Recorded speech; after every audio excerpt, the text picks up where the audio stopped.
Le gari, le tapioca, le goma ou l'amidon à Tchéké. Vous savez comment est-ce qu'on obtient ces produits? Vous savez de quelle plante proviennent tous ces produits? Ah, écoutez, Vénia. Bref, aujourd'hui, on va parler du manioc. Le manioc est une culture originaire d'Amérique, spécialement d'Amérique du Sud et du Centre et surtout dans la zone amazonienne. Donc, le manioc est cultivé un peu partout dans le monde, chez nous en Afrique aussi, surtout en Afrique de l'Ouest. Et spécialement au Togo, on cultive le manioc du sud jusqu'au nord, dans de Lomé, si on peut le dire, on cultive à Lomé, non, jusqu'à Saint-Cassé. Donc, le manioc est utilisé pour pouvoir produire beaucoup d'aliments. Des dérivés dont je viens de parler, notamment le gari, le tapioca, le manioc, attiéké ou autres, sont ce que nous utilisons chez nous, ce que nous consommons dans nos ménages. Le manioc est aussi utilisé dans les industries pour pouvoir produire de l'alcool. Donc, le manioc est beaucoup plus utilisé et beaucoup plus demandé. Aujourd'hui, on va parler de cette culture, la culture du manioc. Comment est-ce qu'on commence la culture? Comment est-ce qu'on commence le défrichage jusqu'à la sélection des variétés, les bonnes variétés, ce dont tu as besoin? Comment est-ce qu'on plante l'entretien de la culture jusqu'à la récolte? Et en fin de compte, on parlera du côté rentabilité. Comme vous le savez toujours, c'est ça qui importe le plus. Est-ce que le manioc est rentable ou pas? C'est ce que nous allons voir dans cette vidéo. Bonjour à tous, je m'appelle Augustin Kokou-Wenifio, promoteur de cette chaîne YouTube. Ici, on parle d'agriculture, d'élevage, de pêche, de foresterie, d'agro-business, bref, tout ce qui concerne le verre. Donc, si vous êtes nouveau sur cette chaîne, n'oubliez surtout pas de vous abonner et d'activer la cloche de notification pour ne rien rater. Parce que tout ce qui se passe ici, chez nous, c'est du vrai et du réel. Et comme je vous le dis toujours, l'avenir appartient à ceux qui se lèvent tôt.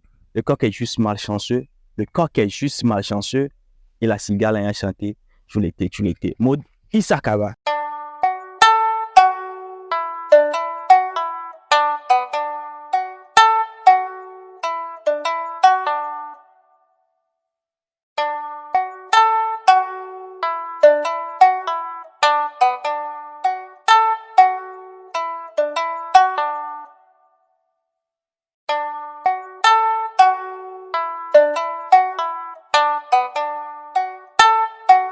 Comme je viens de le dire dans l'introduction, on est ici spécialement pour le manioc. Vous voyez, ce champ a été fait, les buts qui sont ici ont été faits sur 2 abovés. Un abové, ça fait un carré, 25 sur 25. Donc ici, ça fait 2 abovés et plus quelques buts. Donc on est à un truc de presque 1500 buts ici actuellement. Le manioc, comment commence la culture? Généralement, la culture du manioc commence avec le défrichage comme toutes les cultures.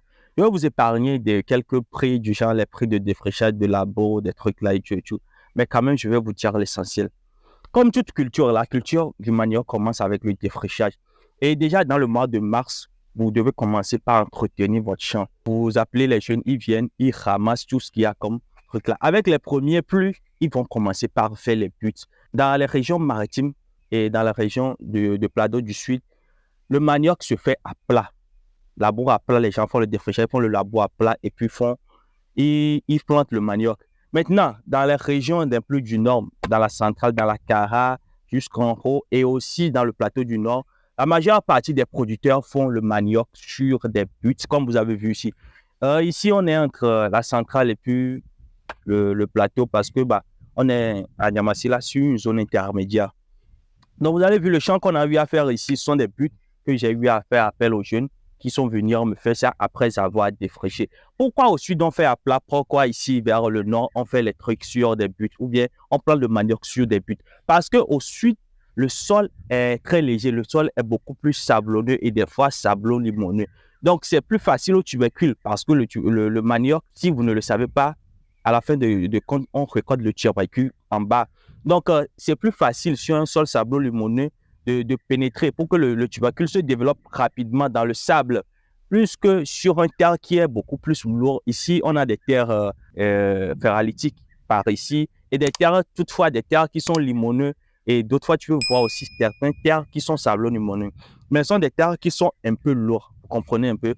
Donc, pour que les racines puissent se développer, pour qu'il y ait plus d'aération, pour que les racines puissent avoir le temps de bien se développer vraiment, il faudrait que vous fassiez des buts. Comme on le fait pour l'igname, et pour la patate douce.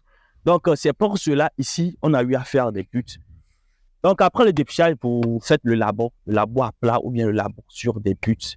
Après cela, il faut faire la plantation. Pour pouvoir faire la plantation, il faut choisir la variété. Il y a plusieurs variétés de manioc actuellement. Mais les variétés phares que l'on utilise, c'est beaucoup plus la variété base-écoutée et la variété en ponte. Pourquoi on utilise ces deux variétés? La variété base-écoutée donne un rendement théorique. Je parle bien de théorique, de 40 tonnes à l'hectare, c'est ce qu'on nous a dit. Mais moyennement, avec la pratique, tu peux aller jusqu'à 20 voire 30 tonnes. Cette variété permet d'avoir du bon gari, d'avoir du bon tapioca et elle permet aussi d'avoir de bons cossettes. Et vous savez, à la fin, pour ceux qui ne le savent pas, le manioc permet de faire du foufou. Pour ceux qui sont dans la zone de Palimé, ceux qui sont nés vers Pelé, Agou et autres, là, ils savent qu'avec le manioc, quand tu prends le manioc, j'ai oublié de vous préciser cela, le manioc mélangé au plantain permet d'avoir du bon foufou. Aguao, alors vous t'en Aguao, pour les vieux non, non, ok. Bon, continue. Donc, la variété de base écoutée permet d'avoir du bon foufou, de même que la variété en ponque. Mais les autres variétés qui sont les TMS, 92, 86, 95, ils ont un bon rendement. Le rendement de base écoutée, comme je viens de le dire, théoriquement, c'est 40 tonnes à l'hectare. Les autres ont un rendement de 40 à 50, 55 tonnes à l'hectare. Vous voyez? Mais le problème, c'est qu'ils ne sont pas bons pour le foufou. Toutefois, ils sont bons pour le gari et les cossettes, mais ils ne sont pas bons pour le foufou. Donc, généralement, les champs, c'est plus conseillé de planter la variété base écoutée. Et pour ceux qui ont besoin de ça, beaucoup plus, il y a au niveau de l'ONG Agite de M. Agbalegnon, il y a la variété de base écoutée qu'il produit en masse là-bas et que vous pouvez toutefois vous en procurer si vous êtes au sud du Togo, même au nord, je crois qu'on peut vous renvoyer cela. Il y a aussi des variétés locales qui sont amères, qui ne sont pas bonnes pour la consommation. Donc, veillez beaucoup plus pour rassurer de la variété que vous êtes parti chercher. Il y a des variétés amères qui ont des feuilles beaucoup plus, qui ont des feuilles et des lames qui rougissent un peu, mais ce sont des variétés qui ne se consomment pas, qui sont des variétés très amères qu'on utilise cette fois pour pouvoir protéger les plantations contre les animaux. Tu as déjà choisi sa variété, maintenant tu es parti chercher les boutures. Les boutures se cherchent à frais. Les boutures se cherchent à frais. Moi, avant de commencer ici, je suis parti chez un monsieur pour pouvoir chercher les boutures. Donc, pour pouvoir avoir un bon rendement ou bien une bonne levée, si je peux le dire comme ça, il faudrait que tu cherches les boutures un jour avant la plantation. Genre, aujourd'hui, tu veux planter. Hier, tu peux aller chercher les boutures. Et malheureusement, pour nous, moi, j'étais parti. Ça fait 3 jours que je suis parti chercher les boutures, mais malheureusement, il n'y avait pas la pluie. Donc, j'attendais que la pluie vienne avant de pouvoir planter. Donc, c'est aujourd'hui, il a plu, donc je suis venu pour pouvoir planter. Et c'est ce qui est conseillé un jour avant, vous partez, vous cherchez les boutures. Maintenant, comme moi, il s'est avéré que la pluie n'était pas au rendez-vous et ça a été difficile de planter. C'est pas du conseil de planter quand il n'a pas plu. Maintenant, il faut conserver les boutures que tu es parti chercher. Tu conserves ça à l'ordre. Tu mets la partie raciale, la partie qui est en bas, tu mets ça contre le sol et puis tu essaies de mettre à l'ombre et tu arroses pour que les plants de tubercules, parce que le manioc se reproduit par reproduction végétative. Pour ceux qui ne connaissent pas cela, bon, après, on va expliquer ce que c'est la reproduction asexuée, la reproduction végétative. Donc, le manioc se reproduit par reproduction. Donc, il faudrait maintenir la vérité, il faudrait maintenir la vie des boutures. Pour cela, il faut arroser de temps en temps. Tu vois, même si ça prend beaucoup de temps, même une semaine, 2 semaines, ils vont commencer par germer. Les boutures que tu as mis à l'ombre vont commencer par germer. Maintenant, tu as déjà parti, tu as cherché tes boutures, tu viens ce matin pour pouvoir planter. Pour le choix des boutures, il est beaucoup plus conseillé. Vous voyez ça là? Vous voyez ça là? Vous voyez, la partie axiale est beaucoup plus verte. Et ici, c'est vert. Ça là, c'est pas une bonne bouture. Ça, vous voyez, c'est un plant qui a maturité qu'on a coupé. Et vous voyez que c'est beaucoup plus, tout est homogène ici. Il n'y a même pas de vert. Pour pouvoir sélectionner les bonnes boutures, il faut veiller à cela, que les plants que vous avez choisis, les boutures que vous avez choisis soient à maturité en premier lieu. Et il faut veiller à ce qu'il n'y ait pas des boutures malades. Des fois, il y a des boutures aussi qui sont malades. Ça là, c'est pas une bonne bouture. Ça là, tu plantes ça, il ne faut pas planter. On ne plante pas. Mougnon. Ça aussi, c'est une bonne bouture. Vous voyez que c'est robuste. Ça, les autres là, sont des bonnes boutures. Sont des bonnes boutures. Maintenant, il faut toujours veiller. Désolé, il faut toujours veiller à avoir des boutures qui sont matures, qui sont points et tout. Des fois, même, tu peux voir que il y a des bourgeons qui sont en train de germer. Ça ne cause même pas de problème par rapport aux boutures. Maintenant, revenons à la plantation proprement dite. Comme je viens de le dire, vous avez déjà choisi une bonne variété. Vous avez déjà choisi les bons boutures. Il faut maintenant planter. Et pour planter le manioc dans les régions du sud, à plat, le schéma culturel est de 1 mètre x 1. Et à l'hectare, vous allez avoir jusqu'à 10 000 pieds. Maintenant, ici, dans nos régions, les boutures ont été confectionnées. Normalement, les boutures devaient avoir des écarts et être ne serait-ce qu'approximativement dans les 1 mètre x 1. Mais les écarts sont variants. Ça dépend aussi de l'état du sol par endroit. Et puis, des fois, le sol est dur. Les ouvriers n'arrivent pas à respecter ce schéma. Donc, c'est un peu ça. Maintenant, ici, on a déjà les boutures. Il y a plusieurs moyens de planter le manioc, mais pour pouvoir aller plus rapidement, plus facilement. Supposons les boutures là, on peut les couper. On les coupe comme ça. Ouais, les boutures ils ont beaucoup de nœuds. Ils ont pas mal de nœuds. Maintenant, il faudrait avoir au moins sur une bouture que tu dois planter, il faudrait avoir au moins 5. Vous voyez, 1, 2, 3, 4, 5. Il faudrait avoir au moins 5 nœuds. Parce que quand tu veux planter, il y a le 2/3 qui sera dans le sol et puis le 1/3 qui sera à la surface. Les nœuds ici qui seront dans le sol permettront de développer les racines. Vous comprenez, je viens de le dire que la culture du manioc et la reproduction du manioc est une reproduction végétative. Donc, les nœuds qui sont en bas ici, vous les voyez, sont des bourgeons. Ils vont faire développer des racines parce qu'ils sont dans le sol. Et maintenant, les bourgeons qui seront hors du sol, les bourgeons, si vous voyez ici, vous allez voir que ça là, c'est en train de pousser déjà. Ce sont des bourgeons qui seront hors du sol. C'est eux qui feront développer les feuilles. Et après, vous allez voir que la plante va sortir ici. Il y aura la plantule et tout qui va sortir. Donc, il y a 2 moyens. La première des choses est de couper. Vous coupez les tubercules et après, vous allez venir comme ici. Vous voyez, il y a le soleil de l'autre côté. Dans une vidéo, on avait parlé de la plantation de l'igname. C'est la même chose. Il faut toujours veiller à ce que la plantation, que la bouture que vous allez mettre en sol soit orientée vers l'ouest, comme je viens de le dire, ou bien comme on l'avait dit dans cette vidéo. C'est par rapport à l'orientation du soleil. Donc, vous faites comme ça, vous creusez, vous mettez et vous fermez. Léger. Vous voyez, non? Donc, c'est la même chose que vous allez faire ici aussi. Et il ne faut pas oublier, quand tu veux mettre en terre un bouture de manioc, il faut toujours incliner. Vous voyez comment j'ai incliné ici? Vous voyez? C'est la même chose. Vous faites comme ça, vous mettez. Et les boutures sont au bout. Voilà. Il y a aussi un truc qu'il faut toujours regarder. Les 2 côtés là, si vous ne faites pas attention, vous allez inverser comme ça. Vous allez renverser et pouvoir planter. Mais c'est parce que quand vous renversez, vous plantez, vous allez voir que des fois même les boutures ne vont pas germer. Ou carrément, la plante va germer de l'envers. Donc, il faut veiller à ce que le côté là, le côté radical soit en bas et le côté axial soit en haut quand tu veux planter les boutures. Donc, il faut toujours veiller à ça parce que quand les feuilles vont se développer, ils vont se orienter vers le haut. Mais quand tu plantes comme ça, quand tu inverses, ça veut dire que les feuilles vont venir en bas et ça n'aura même pas, et tu n'auras même pas, d'ailleurs même certains meurent parce que c'est que maintenant, il y a une deuxième méthode que nous pratiquons ici, c'est avec ça que j'ai été un peu plus rapide. Ça se fait comment? Vous voyez, la bouture est comme ça. Tu mets comme ça et tu coupes, tu laisses. La bouture est comme ça. Tu mets comme ça et tu coupes. C'est beaucoup plus rapide avec cette méthode. C'est beaucoup plus rapide avec cette méthode.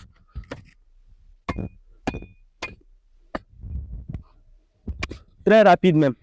Ça permet d'économiser en temps. Parce que le fait de couper, tu vas vouloir couper. Le fait de vouloir couper et de laisser aussi, c'est une question de temps. Avec cette méthode, Ça va rapidement. Et quand tu veux couper, il faut essayer de le faire à ce que la bouture que tu as mis dans le sol ne se fracasse pas. Supposons, je fais comme ça, vous voyez, et je fais comme ça, vous allez voir que la bouture s'est un peu fracassée.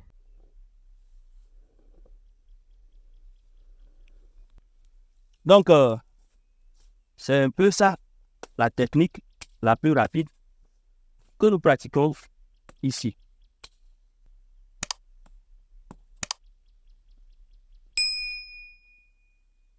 Voilà. Ça permet d'aller beaucoup plus vite. Ça permet d'aller très vite.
Maintenant,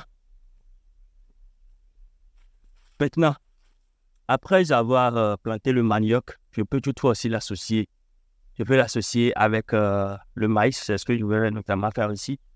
On a après semé le maïs à chaque côté des buts. Vous allez voir, ici et ici, on va semer le maïs. Parce que déjà, le maïs de 2 mois et demi, on récolte et on laisse le champ.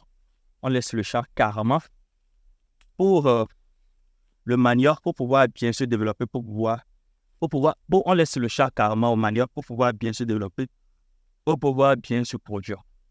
Au carrément, on peut aussi faire le soja. On fait le soja de tous les côtés et après, on récolte notre soja après 3 mois et on laisse le champ au manioc. Donc, c'est un peu ça. C'est tout ce que je voudrais vous présenter un peu. Après avoir planté, il faut entretenir. L'entretien se fera comment? C'est le sarclage. Tu peux faire 2 sarclages.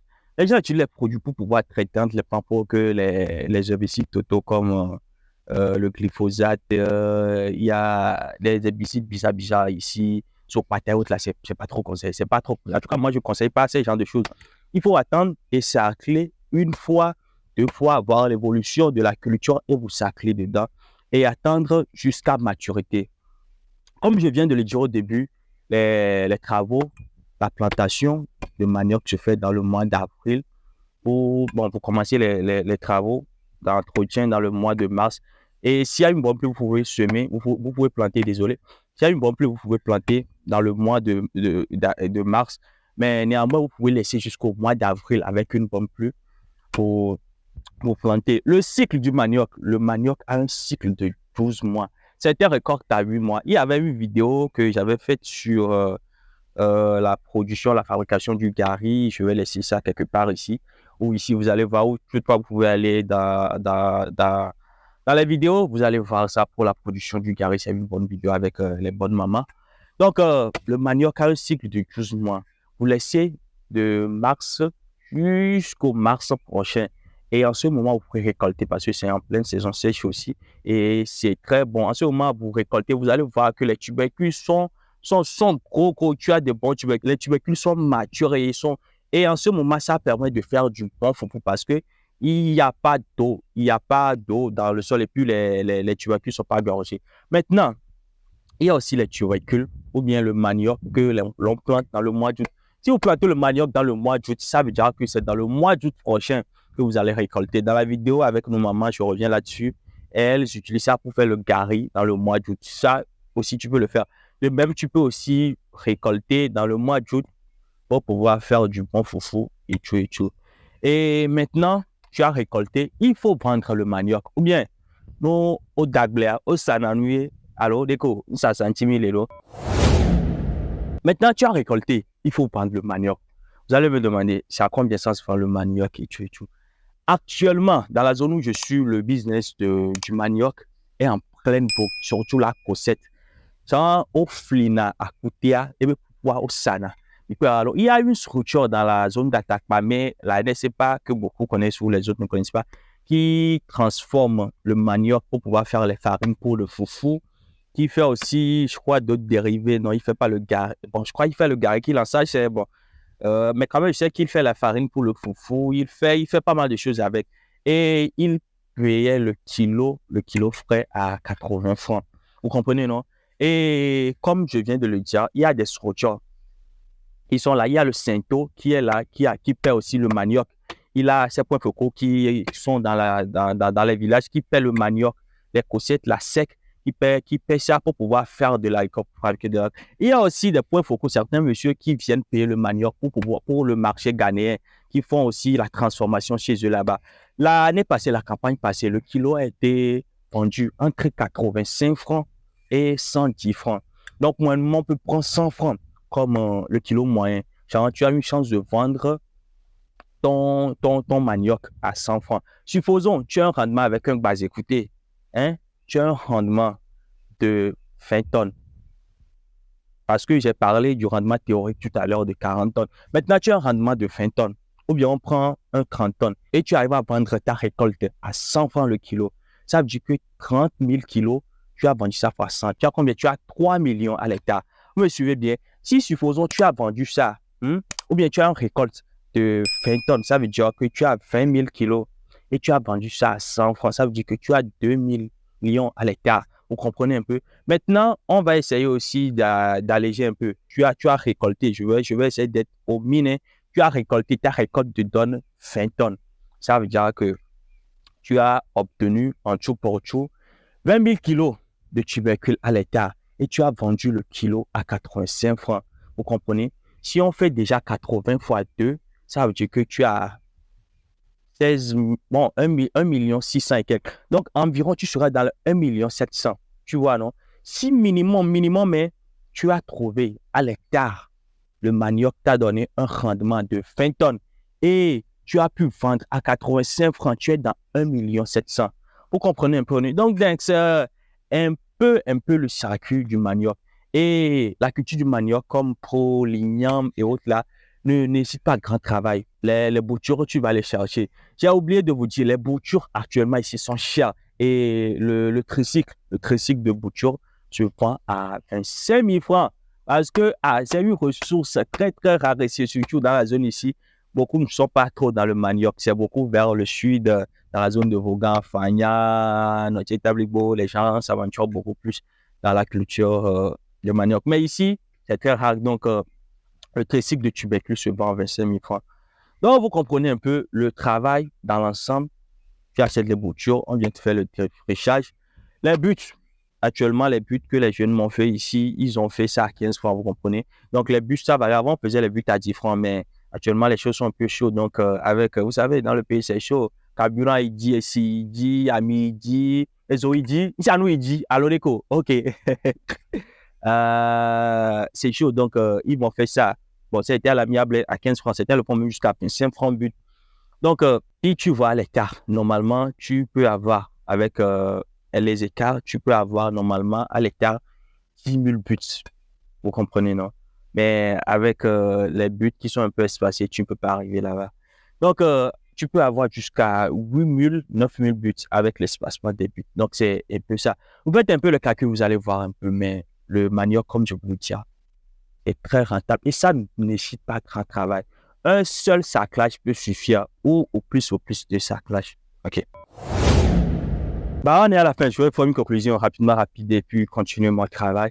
Quand vous venez de le voir, comme je viens d'expliquer, la culture du manioc, le manioc esculenta est très productif. Avec le choix de bon rendement, vous voyez que vous serez dans les millions. Vous allez gagner pas possible sur ne serait-ce qu'un hectare de culture de manioc. Donc, c'est à vous de voir. Et à vous de voir. Merci à tous ceux qui nous ont suivis du début jusqu'à la fin. Merci pour la fidélité. Chers amis, vraiment, ça fait plaisir de voir que chaque jour, le nombre d'abonnés augmente. Ça fait plaisir de voir que les gens nous suivent. De temps en temps, ça fait vraiment plaisir de voir parce que c'est ça qui nous donne la force. C'est ça qui nous permet de continuer. C'est ça qui nous permet de faire plus de contenu pour vous. Donc, du fond du cœur, je vous remercie pour tout ce que vous faites pour cette chaîne, pour le développement de cette communauté. Continuez pas à le faire. Continuez pas à le faire. Et que le Dieu Tout-Puissant qui est en haut vous bénisse et multiplie vos efforts au centuple. Comme je le dis toujours, l'avenir appartient à ceux qui se lèvent tôt. Le coq est justement chanceux et la cigale ayant chanté. Tu l'étais. N'oubliez surtout pas de vous abonner, d'activer la cloche de notification pour ne rien rater. Merci à tous et que le Tout-Puissant vous bénisse. Amém,